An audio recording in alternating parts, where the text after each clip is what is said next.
மூஷிகவாகன மோதகஸ்த சாம்பரகரண விளம்பித சூத்ர வாமனரூப மகேஸ்வரபுத்திர விக்ன விநாயக பாத நமஸ்தே. ஜெய் கணேச ஜெய் கணேச பாகிமாம். ஸ்ரீகணேச ஸ்ரீகணேச ரக்ஷமாம். அனைத்து நேயர்களுக்கும் ஹரிஹர சர்மாவின் பணிவான நமஸ்காரங்கள். நாம் யூடியூப் சேனலை இதுவரையிலும் சப்ஸ்கிரைப் செய்யலைன்னா சப்ஸ்கிரைப் செய்யுங்க. அதுக்கு பக்கத்தில் உள்ள பெல் பட்டன் அழுத்தினீங்கன்னா நாங்கள் போடுற அத்தனை ஜோதிட தகவல்களும் அத்தனை ஆன்மீக தகவல்களும் உங்களை வந்தடையும். சரி, இன்றைக்கி நாம் என்ன பார்க்க போகிறோம் அப்படின்றதான் முக்கியம். என்ன தலைப்பில் பார்க்க போகிறோம்? இப்போ எல்லா இளைஞர்களுக்கும் எல்லா இளைஞிகளுக்கும் ஒரு ஏக்கம் இருக்கும், ஒரு நோக்கம் இருக்கும். என்ன ஏக்கம், என்ன நோக்கம்?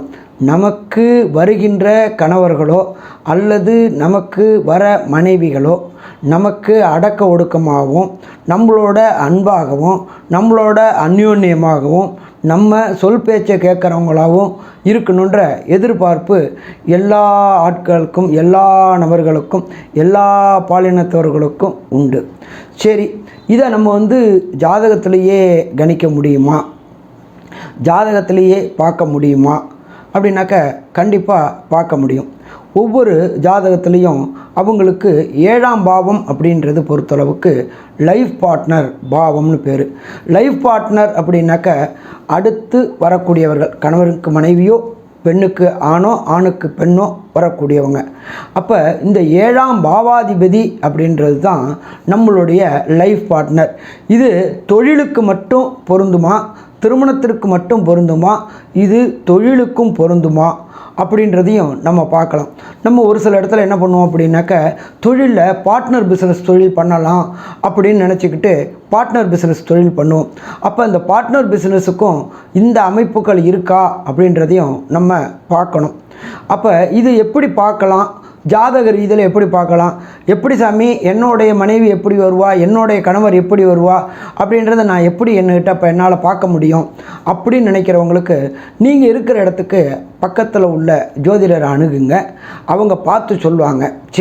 சரி சாமி, இதை நானே தெரிஞ்சுக்கிறது அப்படின்னா எப்படி? என்னுடைய வருங்கால லைஃப் பார்ட்னர் மற்றும் தொழில் பார்ட்னர் எப்படி இருப்பாங்க, அந்யோன்யமாக இருப்பாங்களா, எப்படி இருப்பாங்க அப்படின்னு பார்க்கணும். அப்படின்னு சொன்னாக்க லக்னம் அப்படின்றது நீங்கள் அதாப்பட்டது யாரோடைய ஜாதகமோ அவங்க லக்னம் அப்படின்றது அவங்க. அப்போ அவங்களுக்கு எதிர் இடம் அப்படின்றது 7ஆம் இடம். அது லைஃப் பார்ட்னரையும் குறிக்கும், அடுத்தது தொழில் பார்ட்னரையும் குறிக்கும். எப்பொழுதுமே 7ஆம் பாவாதிபதி ஒன்றும் இல்லை. ஒரு உதாரணம் எடுத்துங்களேன். 7ஆம் பாவம் லக்னம் மேஷ லக்னம்னு வச்சுங்க. மேஷ லக்னத்திற்கு 7ஆம் இடம் அப்படின்றது சுக்கிரனுடைய வீடு. அந்த சுக்கிரனுடைய வீடு அப்படின்ற பொறுத்தளவுக்கு துலா லக்னம் அல்லது துலா ராசி அப்படின்னு வச்சுக்கிட்டாக்க அந்த 7ஆம் பாவாதிபதியான சுக்கிரன் 4ஆம் இடத்துல, லக்னத்திலேருந்து 4ஆம் இடத்துல இருந்தால் கண்டிப்பாக கொஞ்சம் அரகண்டான மனைவியோ அல்லது அரகண்டான கணவனோ அல்லது அரகண்டான தொழில் பார்ட்னரோ அமையக்கூடிய வாய்ப்புகள் உண்டு. சரி சாமி, இப்படி அரகண்டாக இருக்கிறாங்க அப்படின்னு சொன்னாக்க முதல்லையே இதை பார்த்துட்டோம் அப்படின்னு சொன்னாக்க திருமணத்தை தவிர்த்திடலாம். அதே போல் முதல்லையே இதை பார்த்துட்டோம் அப்படின்னு சொன்னாக்க அதே போல் முதல்ல பார்த்துட்டோம் அப்படின்னு சொன்னாக்க அவங்கள தொழில் பார்ட்னராக சேர்க்கறதுலேருந்தும் தவிர்த்திடலாம். சரி, இதை நான் பார்க்கல சாமி, பார்க்காம பண்ணிட்டேனே, நான் என்ன செய்யணும் அப்படின்னாக்க ஃபஸ்ட்டு இவங்க பொறுத்தளவுக்கு இந்த 7ஆம் இடத்து அதிபதி 4ஆம் இடத்துல இருந்தால் அவங்க அடமண்டாக இருப்பாங்க. சரி, லைஃப்பில் பொறுத்தளவுக்கு 2 பேருமே அடமண்டாக இருந்தால், தொழிலில் பொறுத்தளவுக்கு 2 பேருமே அடமண்டாக இருந்தால் அது ஊர் போய் சேருமா? ஊர் போய் சேராது. செக்கு மாடு இருக்குது பார்த்தீங்களா, செக்கு மாடு இங்கேயே சுற்றிகிட்டு இருக்கும், ஆனால் ஊர் போய் சேராது. அதே போல் ரெட்டை மாட்டு வண்டியில் 2 மாடும் பேரலாக போனாக்க நல்லபடியாக போய் சேர வேண்டிய இடத்துக்கு போய் சேர முடியும். ஒரு மாடு இந்த பக்கமும் ஒரு மாடு அந்த பக்கமும் போனாக்க வாழ்க்கை சிறப்படையாது, போக வேண்டிய இடத்துக்கும் போய் சேர முடியாது. அப்போ இது நம்ம தெரிஞ்சிருச்சு அப்படிங்கிற டயத்தில் நாம் விட்டு கொடுத்து கொடுத்துட்டு போகணும். இப்போ 7ஆம் அதிபதி 4ல் இருக்கிறவங்க அவங்க என்ன எதிர்பார்ப்பாங்க அப்படின்னாக்க, தன்னை பொறுத்தளவுக்கு கடுமையாக இருப்பாங்க, தன்னுடைய நினச்ச காரியத்தை சாதிக்கணும்னு நினைப்பாங்க. ஆனால் அவங்க அன்பானவங்க, அவங்க அடக்கமானவங்க, ஆனால் அதிகாரம் செலுத்தணும்னு நினைப்பாங்க. அப்போ அவங்க அதிகாரம் செலுத்தணும்னு நினைக்கும் பொழுது நாம் அந்த இடத்துல விட்டு கொடுத்து போயிட்டு அவங்களுக்கு சுதந்திரத்தை கொடுப்போம்.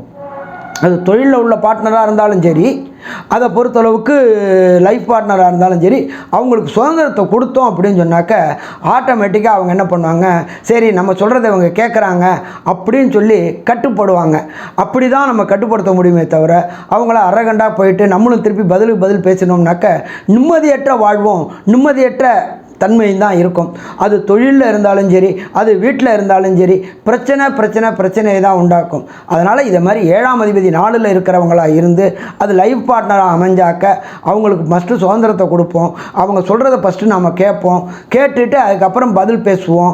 பதில் பேசும்போது தன்மையாக பேசினாக்க அவங்க ஆட்டோமேட்டிக்காக நம்ம சொல்லக்கூடிய அத்தனையும் கேட்குவாங்க. அப்போ இது வாழ்க்கைக்கும் பொருந்தும், அதே போல் தொழிலுக்கும் பொருந்தும். எப்பொழுதுமே தொழிலில் பொறுத்தளவுக்கு 2 பேரும் பார்ட்னர் அப்படின்றத பொறுத்தளவுக்கு 2 பேரும் நல்ல முறையில் போனாக்க போக வேண்டிய இடத்துக்கு நம்ம போகலாம். முன்னேற்றம், தொடர் முன்னேற்றம் வேணும்னாக்க விட்டு கொடுத்தோம் அப்படின்னு சொன்னாக்க கண்டிப்பாக வெற்றி பெற முடியும். இதுவரை நம்மளுடைய யூடியூப் சேனலை சப்ஸ்கிரைப் செய்யாதவங்க சப்ஸ்கிரைப் செய்யுங்க. பக்கத்தில் உள்ள பெல் பட்டனை அழுத்தினீங்கன்னா நீங்கள் போடக்கூடிய அத்தனை தகவல்களும், ஜோதிட தகவல், ஆன்மீக தகவல் அத்தனையும் நீங்கள் பார்க்கலாம். நீங்கள் மட்டும் பார்க்காம உங்கள் உற்றார் உறவினர்களுக்கும் உங்கள் நண்பர்களுக்கும் சொல்லி அவங்களையும் பார்க்க சொல்லுங்கள். நல்லது. நமஸ்காரம். ஸ்ரீ பகவதி யூடியூப் சேனல் பார்த்த அன்பர்களுக்கு நன்றி. இதே போன்று ஆன்மீக தொடர்புடைய, ஜோதிட தொடர்புடைய தகவல்களை தொடர்ந்து நீங்கள் பெற ஸ்ரீ பகவதி யூடியூப் சேனலை சப்ஸ்கிரைப் செய்யுங்கள். மற்றும் அருகில் உள்ள பெல் ஐக்கானை அதை அழுத்தினீர்கள் என்றால் தொடர்ந்து என்னுடைய சேனலை பார்க்க முடியும். நன்றி. நமஸ்காரம்.